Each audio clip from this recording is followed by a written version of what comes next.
Welcome back to Athletic Everyday, day number 149. Got another calisthenics-y upper body workout for you here.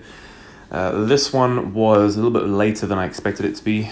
I started a shift of work at 12 till 8, and the middle shift is always difficult to get to plan workouts because it either means you have to get it in before or after work, and if you're getting in after 8 o'clock, it's later in the evening. If you're getting in before, it's a bit earlier in the morning.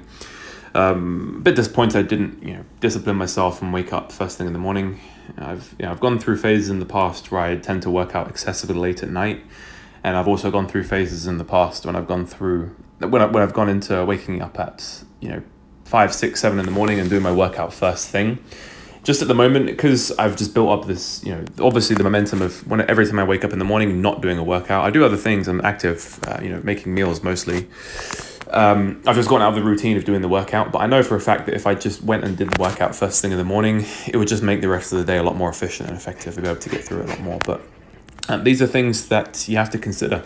It's not just the logistics of physically working out, the physical logistics of getting in and doing the workout. It's the emotional labor and the willpower and the determination of actually being able to get up in time and having to play that mental battle with yourself, where you're deciding, when am I going to do this workout? Am I getting up and do it? Am I going to, sort of make a commitment to myself, then I'm going to do it at X time, and then I'm going to miss that, and then I'm going to get it in later, or am I just going to do it when I said I was going to do it?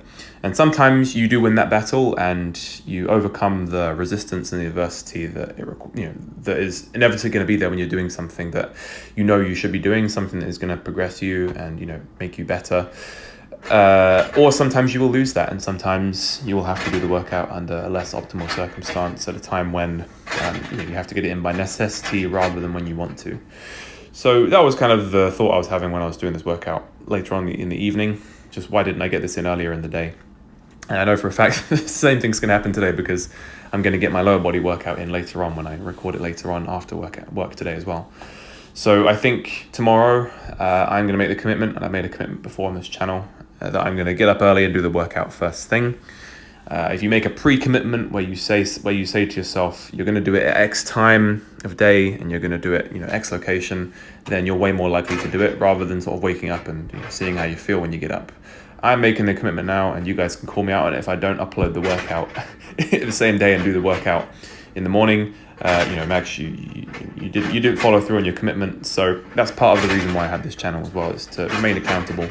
Mostly, to be accountable to myself, but 1,000 subscribers now. I've got 1,000 people to be accountable to, or maybe 100 people, or however many people actually watch the video. But I think it's good that there's other people watching, because then it means that I have to remain accountable to them. I'm letting those people down if I don't follow through on what I said I'm going to do. But yeah, getting back to this workout, overall it was actually pretty decent. I felt like the muscle ups are coming along quite nicely, considering I'm finally getting back into the routine of doing them more regularly. The last phase of the training, I was more focused on my Olympic weightlifting, split jerks and weighted pull-ups. This phase of the program, I'm really just sort of locking in on getting my muscle ups to the point where I can do really strict, slow, controlled muscle ups without much kipping, and really, really good strict form, non-kipping muscle ups as well. So slow muscle ups and then non-kipping muscle ups. And also no swing muscle ups as well, like no momentum, just being able to hang directly underneath the bar and just pull yourself up. Not slow, but just like that kind of, just regular, as a regular muscle up, but you're not allowed to swing your legs forwards to get momentum. If you've tried muscle ups or even pull ups before in the past, then you'll know exactly what I mean and how difficult that actually is to do. And I decided that I would today superset the handstands with the muscle ups, just so I could be more effective with my training time, not have to spend too much time doing the workout. I was kind of rushed for time, making sure that I could get a good solid meal in after this workout. I think at this point it was probably like gone 9:30 in the evening. I wanted to get to bed at a decent hour so I could salvage a few hours of sleep as well outside of this. The handstands went okay. I feel like I'm getting better at hand placement and where I'm trying to put the weight in my hands.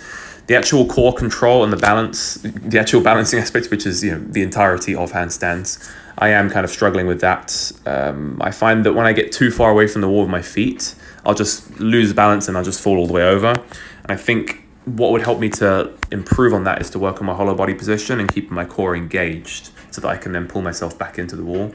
There is obviously the bottom up balancing where the actual weight of your body in your hands, but then there is also the mid section of the body, which is what's happening with your core. I think the core being the center is a very key component for handstand balancing.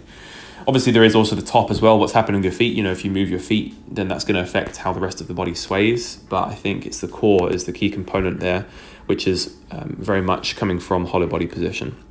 At least that's my perception of it. If you guys have got good experience doing handstands, then please let me know if I'm wrong. But yeah, handstands are coming on okay. And then front levers, this was my first time doing 3 sets of 5 straddle front lever raises, and I felt like they were moving pretty well. I experimented between set 1 and set 2 of the position of my torso, whether I was posteriorly pelvic tilting or anteriorly pelvic tilting, or just trying to let my legs hang as they usually would. And I definitely found the posterior pelvic tilt was a lot easier because it helped me with core engagement and to lift my legs up. So that was good. And then I finished up with a little bit of horizontal push-pull as a superset, just for a little bit of extra work capacity there. And then also some accessory, I don't even know what this is called, a rear delt fly, upper back activation, I'm not really sure. But I just did this for 1 set, and I went to more or less failure, and then just worked on getting a nice pump in my back to work on just upper back strength, upper back activation, and the like. Anyway, that's it from me today, guys, and I'll catch you in the next one.